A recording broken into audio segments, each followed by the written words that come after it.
Good morning, friends. Good morning, nations, and good morning, the house of CCI.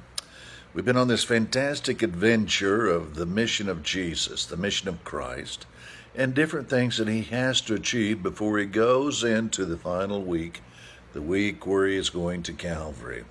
So this has been just a fantastic thing.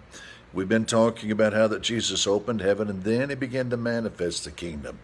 And we're having this new phrase that hopefully you'll use. And what is it? Life is different when you have an open heaven. Jesus is the model. He drinks coffee, probably.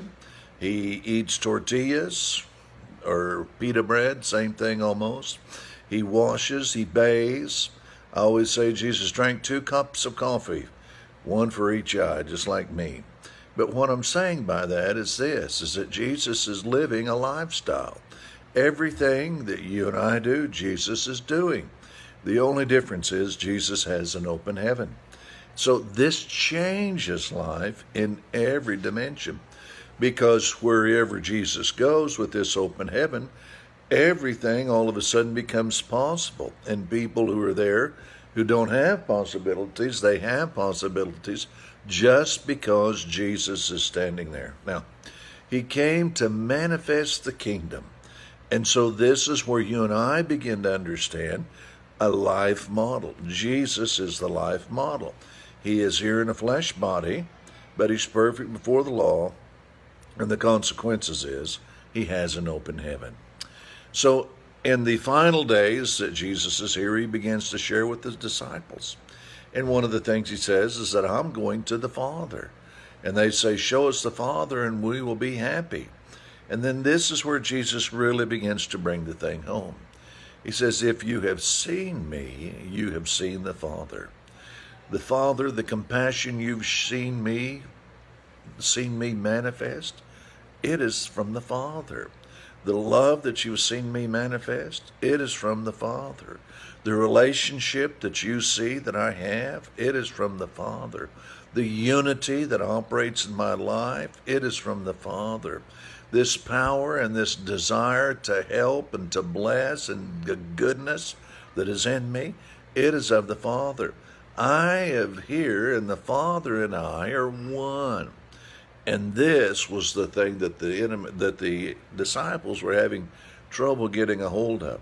And I always kind of add to it a little bit. Sometimes I do this kind of stuff. But I always say that, the disciples would say, show us the Father and we'll be happy. And sometimes I'll turn it around and say it like this. Bad news, boys. The only Father that you're going to see is the one who's in me. Then we live in societies that would say something as presumptuous as show us God and we'll be happy. And the answer would be similar. Bad news, society, bad news, world. The only Father you're going to see is the one that is in me, or is the one that is in the church. Wow. Christ in you, the hope of glory. So Jesus begins to bring things together. The high priestly prayer in John 17. I am in you, you are in me. They are in us. What is happening? Jesus is outlining out what is about to take place. So he spends 40 months, according to Dr. Alfredo Zedez, of manifesting the kingdom. And then Isaiah chapter, I believe, 52 says that he sets his face as a rock or as a flint and begins to go towards Jerusalem. Because in Jerusalem is where this is happening.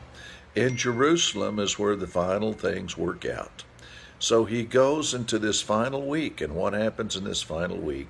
We know that the Gentiles come and begin to ask to see Jesus, and Jesus recognizes that this is the beginning of the final week.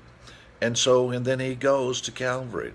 Now, very important thought. If Jesus is the Creator God, and John chapter 1, Hebrews chapter 1, Colossians chapter 1 and chapter 2 relate to us that Jesus is the Creator God. I mean, this is so fantastic.